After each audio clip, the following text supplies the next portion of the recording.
Poco is back with another challenger when it comes to the world of flagship devices. In a world where we have so much expensive devices out there, this is packing a lot. In fact, this might be the cheapest Snapdragon 8 Elite device that you can buy today. And it doesn't stop there as well. In terms of the design and everything else, it's actually pretty premium. It's got a really nice display. You're talking 2K 120Hz Flow AMOLED display. We have a triple camera setup at 50 megapixel with optical image stabilization. There's even IP68 water and dust resistance. So that's a lot going for this device. How much? This starts from £649. And if you go for the 16 gigabytes, which I have here with 512 gigabytes of storage, then you're looking at £699. Considering those prices, you are getting a whole lot for your money. Let's start with the design. When it comes to the design, this is the black version. It's also available in yellow, but I kind of like this one because it's kind of low-key and it's pretty much my vibe. The yellow is very bright, although I do like yellow color as well. Starting with the back, we have this matte finished area here just on the bottom of the device. And then up top, there's a whole lot of glossy finish in there, which attracts a lot of fingerprints, which means you're going to have to keep wiping it off. The camera bump sticks out a little bit. It's not the worst. I've seen worse camera bumps, but yeah, it does stick out just a little bit there. That's something to bear in mind because when it comes to placing it on the surface, it just means that this will become pretty much unbalanced like so. Let's talk about the rest of the device though. So on the right side, we have the volume rocker there. We have a power button situated there as well. And this frame is actually a matte finish metal frame. Again, adding to that sense of premium feel for the device, even though you're paying around £699 for this particular version. The corners are rounded as well, which makes it nice and comfortable holding hand. It means that won't dig into your hands or palm for a prolonged period of use. And then on the other side of the device, it just sits flush. There's nothing there. And then we look at the bottom. We have a USB-C port, your speaker grill, and your SIM card tray is situated there. But that's pretty much it in terms of this device. There's no infrared blaster or anything like that. Nothing extra fancy on the device to add to it. It's just really nice and minimalist and simple and straightforward, yet powerful. The Poco F7 Ultra is not just all about the design. The display is also fantastic. So on here we have a 6.67-inch 2K 120Hz Flow AMOLED display. We have a resolution of 3200 by 1440 and it will give you 526 ppi in terms of the pixel density. So really good. And it's LTPO as well, so you can go up to that 120 Hz, which we can change in settings. In terms of the brightness, we're talking 1800 nits for the HBM. And then for the peak brightness, we're talking 3200 nits of peak brightness. Touch sampling rate is rated at 480 Hz, which isn't too bad, especially when it comes to gaming as well. And we have that DCI-P3 wide color gamut. So when it comes to editing, photos on the go and that kind of stuff, it's going to look really good and accurate. As for the camera on the back, first of all, I love the design of what they've done on the back. I love the orange hint on that black finishing because it kind of works together really well. And also what you get is the 3 dots in terms of the camera placement. I love how it's placed as well. It's nicely balanced and it doesn't, excuse my language, it doesn't with my sense of OCD when it comes to looking at that, which is really good. So for the main camera, we're talking 50 megapixel light fusion 800 image sensor, and that is 1/1.55 inch. We have aperture at f1.6 and it's got optical image stabilization. And then we get a 50 megapixel 2.5x telephoto camera aperture at f2.0. So 60 millimeters equivalent when it comes to the focal length. It also has optical image stabilization. And for the ultra wide angle, it's 32 megapixel aperture is f2.2 and that will give you 120 degrees field of view.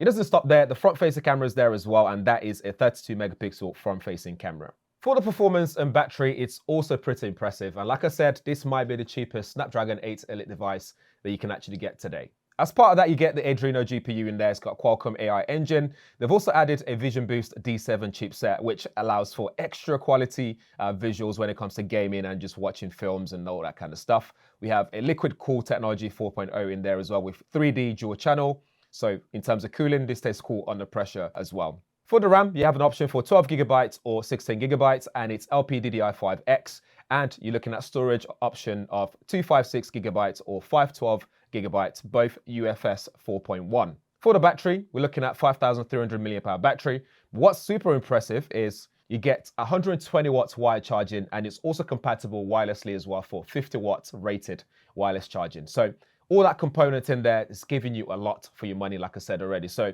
this might be one of the best flagship devices on the market that doesn't cost you £1,000 plus. As for the software, we're looking at Xiaomi's HyperOS 2, so it's got the latest one on here at the moment. You can also update it if there's any updates available. You'll be able to see that on there. It tells you some of the storage options and so much more when you go to About Phone. We get the usual stuff like your Wi-Fi setting, Bluetooth settings, and so on and so forth. You also have interconnectivity, which allows you to communicate with other devices as well. I also love that little animation on the side as well as you pull it to the side to come back out. We get loads of AI features as well. So like Gemini is there and loads of like AI app boost. So you got all this AI features available to you that you can play with when you're using the F7 Ultra. And then if we hit display and brightness settings, this is where we can change that refresh rate. So you got auto brightness settings and color scheme, so you can actually change that from vivid to original and pro and so on and so forth. Entirely up to you what you want to do there. But in refresh rate is where you can change things a little bit. So you got default, which is recommended for battery consumption sake, but you can come to custom, tap that, and then you got 60 Hertz and 120 Hertz option available to you as well. I always take it to 120 Hertz because I want the full experience every time. But when my battery is running dry, that's when I tend to come back here and change it back up again. In sound settings, when you hit the sound effects options, we have the option for Dolby Atmos and also Xiaomi sound as well, but I will stick to Dolby Atmos because that's what I'm used to, that's what I know has got a history of fine tuning, so we go there. There's also graphic equalizer as well, so you can play with all this stuff to see what suits your preference. For security, have plenty of options as well. So we're talking screen unlock, fingerprint unlock, face unlock as well. The face unlock is not the most secure option, so you probably want to stick to fingerprint and PIN code as well. So your face is convenient, but it's probably not the most secure option here. As for the camera interface, let's look at the video. We can shoot 8K at 24 frames per second. Again, adding to that element of this being a really good flagship device competitor. If you don't want to shoot 8K, you can drop it down all the way to 720. You can also shoot 1080 and 4K videos as well. So 4K, you can go up to 4K 60, which is really nice. So you can either get cinematic at 24 and 30, or you can shoot just a bit of slow-mo if you want, using that 4K 60. We scroll across, you got other options like portrait mode, night mode, and there's more as well. You can shoot your macro, and so many options available to shoot whichever kind of content you're trying to shoot on this using photo or videos. As for the photography, I think some areas where he struggles would be things like low light. So as you can see, this is in the studio with barely any lights, and even the colors are great, but some details are lacking in the darker areas, which is where it struggles. And then when you look closer to here, you start to see some fringing around the edges there when it comes to low light situations. When it comes to this kind of shot here, we see that things are looking a bit overexposed, and you can see there my skin looks a bit washed out when it comes to that photography there. The jacket color or the jumper color looks a bit washed out as well in terms of that navy blue. And then we look here, again, the exposure is a bit all over the place, but still looks good. And you'll be able to share this on social media if you need to do so. So not such a problem. The selfie shots looks good as well. Skin looks good in terms of the color accuracy. I really like that. And it doesn't do that over smoothing situation with the shot. We look at the shot as well. This is just a normal one times photography. Looks really good. The skies are nice. You can see the colors are vibrant as well. And then we go to ultra wide. This is where the color looks a bit dull. So you can look at the sky there compared to 1X. It looks different. You can look at the wall there in terms of the bricks. You can see that it's not as vibrant as your 1X. And then we look at the zoom. They look good as well because, you know, good megapixel count. So you get loads of detail. The colors look vibrant as well. Looks really good. I think overall, generally, I think it does a great job. And if you buy this, you're not going to regret not being able to share any of the shots that you want to share on social media or to your friends and family.